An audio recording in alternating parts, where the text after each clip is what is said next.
Unang-una yung realization, nandyan siya lang.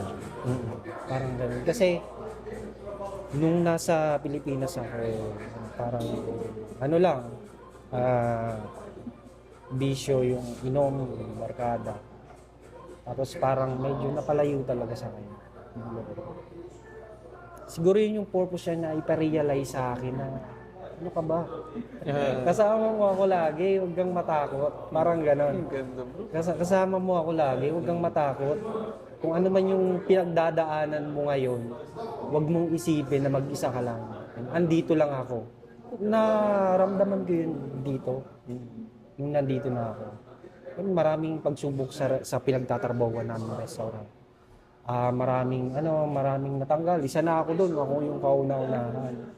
Pero thanks God kasi may plano, lahat alam mo lahat may purpose kung bakit nangyari yun. Although hindi siya makakasakit sa atin personally, pero may plano kung bakit siya nangyari, kung bakit ginawa sa'yo. Oo. Minsan para patatagin ka. Minsan para iparealize sa'yo na dito lang ako. Kasi minsan nakakalimot ako. Parang, kaya ko naman to. Kaya ko sa sarili ko to. Kahit wala siya.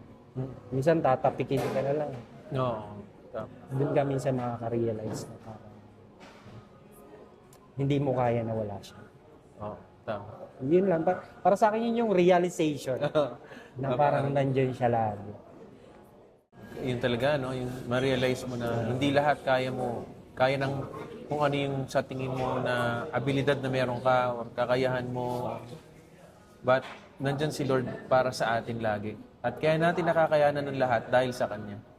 Yun ang wag natin kakalimutan. Bro, last na lang. Ngayon pa uwi ka na. Bukod sa naipon mo, ano yung maiuwi mo galing dito sa Saudi Arabia? Naipon kasi wala naman akong naipon.